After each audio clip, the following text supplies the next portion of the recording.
Chapter 12. Doc felt as though war was simply a test of endurance. How many times could they run before being bombed? After 6 consecutive days of travel, he was just about to fall asleep when the alarm went off. He groaned and woke up Stan. "Again?" she complained, but got up to help him pack. Jake stumbled in, exhausted, putting on his jacket with the star emblem. Doc wasn't surprised to learn that Jake was the leader of the rebels. "Shuttles have been spotted taking off in this direction, and I still can't find the leak. They haven't missed our location once this week. Give me that," he said, taking the electron microphone from Doc's belongings, but Stan grabbed it back. "I can handle it," she told him, heading out to the tractor where Lou was waiting. Doc scowled after her. He and Jake had been keeping an eye on her. She was too valuable to Doc's research to turn away, but they didn't trust her yet. So far, however, they had found nothing wrong with her behavior. Still, he suddenly jumped into Jake's tractor. "I just remembered something. How did they find me that time I stopped in the tractor to use the microphone? I was well hidden, and no tracks last in the sand long enough for them to have followed. But they were there when I woke up. Somehow, they must have put a radio tracer on me." Jake waited while they lit up, his eyes suddenly bright. "You mean something you got from her house was bugged? It makes sense. And I still have all the stuff. Now they find wherever we set up headquarters, though they've always managed to miss my laboratory, even when they've hit the troops around us. Jake, I think it's the microscope." Doc managed to clear a space on one of the seats to make a cramped bed and lay down. "Sure, we figured they sent her because they want to keep tabs on what I discover. They've finally gotten scared of the plague, and she's the perfect Judas goat. But they have to have some way to get in touch with her. I'll bet there's a tracer in the microphone and a switch so she can modulate it or key it to send out Morse." "Yeah," Jake nodded. "Well, she does her own dirty work. I might start to like her if she was on our side." "Okay, Doc. If they've put something in the microphone, I have a guy who can find and fix it so she won't suspect it's been tampered with." Doc relaxed. At the moment, the instrument had no power, and there was no reason for her to use it. However, she must have manipulated some secret arrangement during work periods. She used the microphone more than he did. The switch could be easily disguised. If anyone detected the signal, they would probably assume it was just a leak in the electrical circuit. Far away, the shuttle rockets appeared as tiny dots in the sky. A second later, they were standing on their tails just off the ground, letting the full force of their blasts bake the area where headquarters had been. Jake watched grimly, driven by something close to instinct. Then he looked back. "Know anything about a Dr. Harkness?" "Not much, except that he protested sealing off the villages. Why?" "He and 5 other doctors were picked up, trying to get through to us. Claimed they wanted to give us medical help. We can use them, God knows. I guess I'll have to chance it." They stopped at a halfway village and hid the tractors before finding a place to rest. Doc found Stan curled up asleep against the microscope. He had a hard time getting her to leave it in the tractor, but she was too genuinely tired to put up any real argument. Jake reported in the morning before they set out again. "You were right, Doc. It was a nice job of work. Must have taken the best guys in Southport to hide the circuit so well. But it's safe now. It just makes a kind of meaningless static nobody can trace. Maybe we can get you a permanent lab now." Doc debated leaving Stan behind, but decided against it. The lobby was determined to let him find a cure for them if he could. That meant Stan would work herself to exhaustion trying to help. Let her think she was doing it for the lobby. It was time she was on the receiving end of a double cross. "It's a stinking way to run a war," he decided. Jake chuckled without much humor. "It's the war you wanted, remember? They forced our hand, but it had to come sometime. Right now, the lobby's fighting to get their hands on your work before we can use it. They're just using holding tactics, which helps our side, and we're hoping you get the cure so we can win. With that, maybe we'll whip them." It was a crazy war, with each side killing more of its own men than of the enemy. The runners were increasing, and Jake's army was learning to shoot the poor devils mercifully and go on. They knew, at least, that there was no current danger of infection. In the lobby towns, more were dying of panic in their efforts to escape the runners. Desert towns had joined the villages, reluctantly but inevitably, to give the rebels nearly 3/4 of the total population. But the lobby forces and the few cities held most of the real fighting equipment, and they were ready to wait until Earth could send out unmanned rockets loaded with atomics, which could cut through space at 10 times normal speed. There were vague lines of battle, but time was the vital factor. The factions were waiting anxiously for a cure to the plague. The lobbies were eager to steal it, while the villages were waiting to demand surrender in exchange for the cure. But it seemed that both sides were destined for disappointment. He and Stan had been tirelessly searching for a solution, sacrificing sleep and spare time. The disease couldn't thrive in a body with Earth-normal conditions, but it also couldn't be eradicated. The lack of normal food made it difficult to switch over more than a handful of people, and even Earth was struggling as 80% of its population relied on synthetic food. Although there were ways to synthesize Earth-normal food, they were inefficient.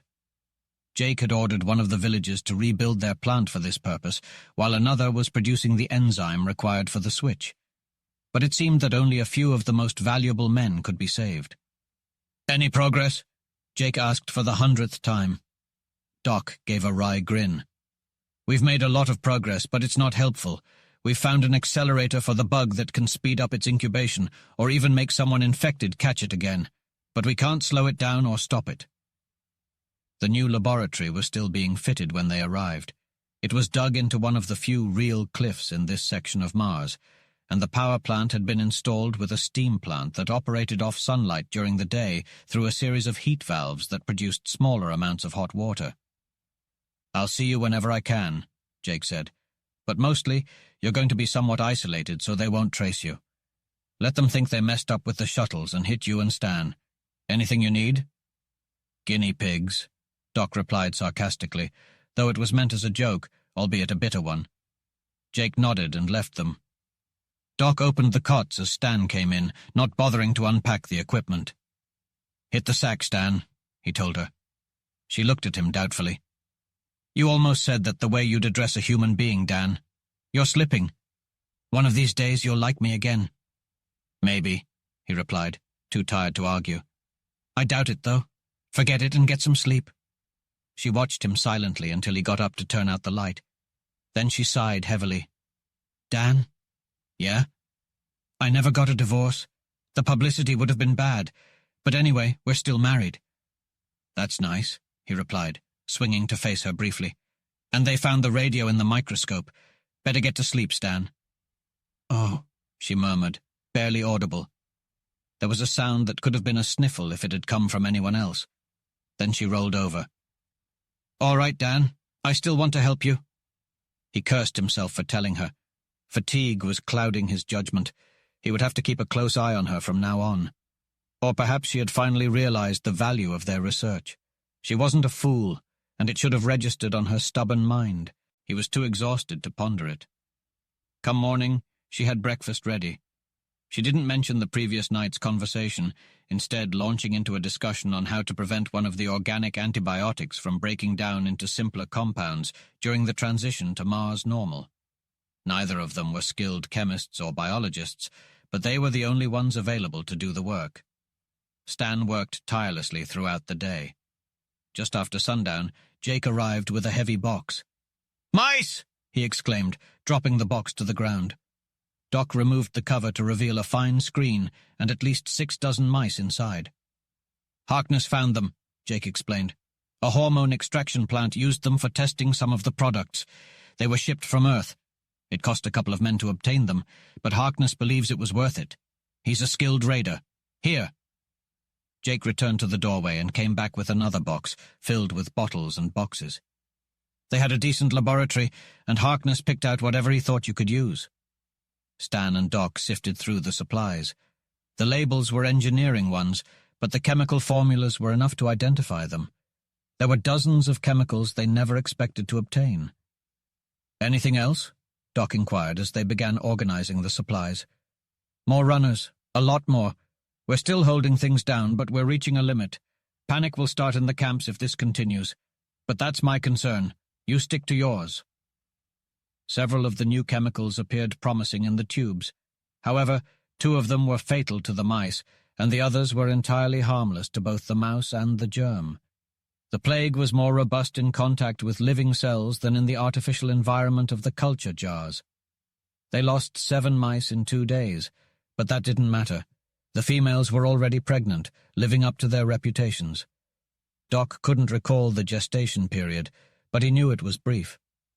"It's strange they all began at the same time," he remarked.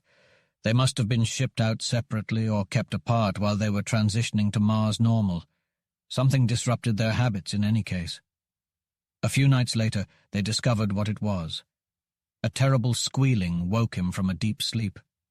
Stan was already at the light switch. As the light came on, they turned to the mouse box. All of the animals were running around in their confined space, their little legs pumping madly and their mouths open. They made up for their lack of size with their numbers, and the noise was deafening. However, it didn't last. One by one, the mice began falling to the floor of the cage. Within 15 minutes, they were all dead. It was clearly the plague, contracted after their metabolism was switched. Women were sterile for some time after Selznick's migraine, and the same was likely true for the mice. They must have contracted the plague around the same time and reached fertility together. The plague had adapted to fit the lifespan of its hosts, shortening its incubation period.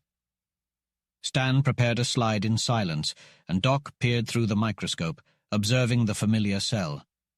He cut one of the creatures open and removed a fetus, suggesting they make a film of it. Working quickly, she scraped out the almost microscopic brain and transferred it to a film. Even at full magnification, there were no signs of the filaments that were always present in diseased flesh. The results were the same for the other samples they made. Doc reached for a bracky weed and accepted a light from Stan without thinking. "Every kid I've heard about contracted the plague between the 2nd and 3rd year. None are born with it. None get it earlier. I've suspected this, but nowhere's confirmation." Stan began preparing specimens while Doc got busy with tubes of the culture. They would need to test various fluids from the tiny bodies, but there were enough cultures prepared. If the substance only inhibited growth, there would be a long, slow test. If it killed the bugs, they might know more quickly. Jake came in before the final tests, but waited on them. Doc was studying a film in the microscope when he suddenly motioned excitedly for Stan. "See the filaments? They're completely disintegrated. And there's one of the big cells broken open. We've got it. It's in the blood of the fetus. And it must be in the blood of newborn children, too." Jake looked at the slide, but his face was doubtful. "Maybe you've got something, Doc. I hope so. And I hope you can use it." He shook his head wearily. "We need good news right now. A couple of big rockets just reached the station, and they've been sending shuttles back and forth a mile a minute. Nobody can figure how they got here so fast or what they're for, but it doesn't look good for us."